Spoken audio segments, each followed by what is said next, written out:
আসসালামু আলাইকুম রহমতুল্লাহ। আমাদের ক্লাস দ্বিতীয় নাম্বার ক্লাসের মধ্যে আমাদের 3-4টা অপশন রয়ে গেছিল, এগুলো আমরা এই ক্লাসে দেখাবো। একটা হচ্ছে ডেসিমাল, তো আপনারা বুঝতে পারছেন। এরপরে হচ্ছে কারেন্সি। কারেন্সি মানে কি? মুদ্রা চিহ্ন। ধরেন আমি এই যে এই লেখাগুলোর মধ্যে কি দিব? কারেন্সি দিব, মানে মুদ্রা চিহ্ন দিব। আমরা রাইট ক্লিক করে ফরম্যাট সেলে গেলাম, ফরম্যাট সেলে যাওয়ার পরে আমাদের কারেন্সিতে গেলাম, এরপরে হচ্ছে ওকে দিয়ে দিলাম। দেখেন এখানে ডলারের চিহ্ন আসছে। আমি চাচ্ছি না ডলারের চিহ্ন দিব না, আমি বাংলাদেশি টাকার চিহ্ন দিব। রাইট ক্লিক করে আমরা ফরম্যাট সেলে গেলাম, ফরম্যাট সেলে যাওয়ার পরে দেখেন স্যাম্বল, স্যাম্বল মানে হচ্ছে চিহ্ন। এই স্যাম্বল থেকে আমরা নিচের দিকে যাচ্ছি, আমাদের বাংলাদেশি টাকার চিহ্ন হচ্ছে ট, যেটা টি এর মতো দেখতে বা ট এর মতো দেখতে। দেখেন এই যে বাংলাদেশি টাকার চিহ্ন, এখানে ওকে দিয়ে দিলাম। দেখেন এখানে টটা আসছে। এরপর আমি চাচ্ছি না, আপনি দেখেন কখনো ব্যাংকের মধ্যে গেলে তখন ওইখানে কি লেখা থাকে? বিডিটি লেখা থাকে, মানে বাংলাদেশি টাকাকে আপনার এই যে বাণিজ্যিকভাবে বা ইন্টারন্যাশনালভাবে বিডিটি দিয়ে মূল্যায়ন করা হয়। এখন ওইভাবে আমাদের কি দিতে হবে? রাইট ক্লিক করে আবারও ফরম্যাট সেলের মধ্যে গেলাম, ফরম্যাট সেলে যাওয়ার পরে স্যাম্বল থেকে কারেন্সি, কারেন্সি থেকে এখানে আমরা বিডিটিটা খুঁজে নিব। বিডিটি মানে হচ্ছে বাংলাদেশি টাকা। এখানে প্রত্যেকটা দেশের কারেন্সিগুলো চিহ্ন রয়েছে, বিডিটি বিডিটি, এই যে বিডিটি, ওকে দিলাম।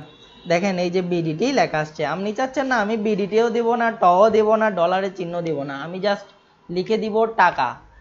টাকাটা লিখের জন্য আমাদের যেটা করতে হবে, রাইট ক্লিক করে এই যে ফরম্যাট সেলে যেতে হবে।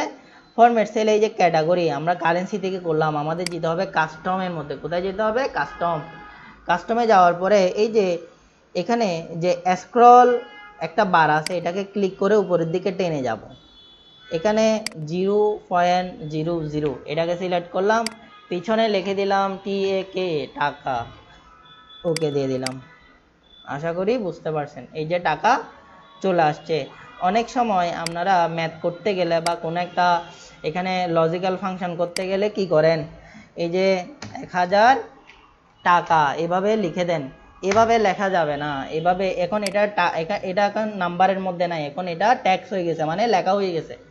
আমাদের যদি কোনো একটা টাকা নাম্বারের সাথে টাকা উল্লেখ করতে হয়, ধরেন আমি এখানে 10,000 লিখলাম, 10,000-এর এখানে আমার টাকা উল্লেখ করতে হবে। এই যে টাকা যদি উল্লেখ করতে হয়, আমাকে কি করে দিতে হবে? আমাকে রাইট ক্লিক করে ফরম্যাট সেলে যেতে হবে, ফরম্যাট সেল থেকে কাস্টম, কাস্টম থেকে এই যে যেভাবে বললাম ওইভাবে টাকাটা উল্লেখ করতে হবে। এই যে টাকা এখান থেকে লিখে দিতে পারবেন। এখন এটা হচ্ছে কি? এটা হচ্ছে নাম্বার আর এটা একটু ট্যাক্স, দুইটার মধ্যে পার্থক্য আছে, লিখে দেওয়া যাবে না। আশা করি বুঝতে পারছেন। এরপরে আমাদের দুই একটা অপশন আছে, একটা হচ্ছে রো, কলাম, এরপরে হচ্ছে শীট। এখন দেখেন কি করে হাইড আনহাইড করতে হয়। এরপরে দেখেন এই যে আমরা ডি থেকে জি পর্যন্ত কি করে ফেলবো? এটাকে হাইড করে ফেলবো। রাইট ক্লিক করে আমরা হাইড করে ফেললাম। এখন আর নাই, এই কলামগুলো দেখা যাচ্ছে না, বা অনেকে এটার মধ্যে প্রবেশ করলে বুঝতে পারবে না।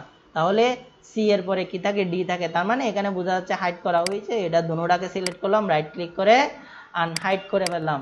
আবার চাইলে এই যে এগুলোকে সিলেক্ট করে রাইট ক্লিক করে কি করতে পারবো? হাইড করে ফেলতে পারবো। আবার চাইলে দুটোটাকে সিলেক্ট করলাম, মানে 4-এর পরে তো 5 থাকে, এখন 4-এর পরে কি 5 আছে? 19 আছে, তার মানে বোঝা যাচ্ছে এখানে কি করা হয়েছে? হাইড করা হয়েছে। এই যে এটাকে সিলেক্ট করলাম, রাইট ক্লিক করে আমরা কি করে দিব? আনহাইড করে দিব। আশা করি বুঝতে পারছেন।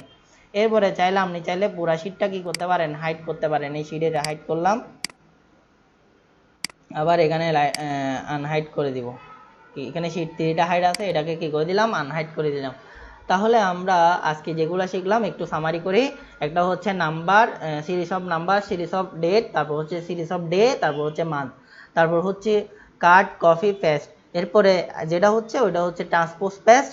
তারপর ফরম্যাট থেকে শিখছি ডাটা, ডেট, তারপর হচ্ছে ডেসিমাল, কারেন্সি, টাকা। এরপরে হচ্ছে হাইড থেকে রো, কলাম, শীট, এগুলা হাইড আনহাইড করা শিখছিলাম। তাহলে আপনাদের দ্বিতীয় নাম্বার ক্লাসটা কি হয়েছে? শেষ হয়েছে। তাহলে এই ক্লাসগুলো আপনারা ভালো করে দেখবেন এবং দেখার পরে পরবর্তী ক্লাসটা আমরা আপলোড দিব, এটার জন্য অপেক্ষা করবেন। ওইটা অনেক গুরুত্বপূর্ণ। আসসালামু আলাইকুম ওয়া রাহমাতুল্লাহি ওয়া বারাকাতুহু।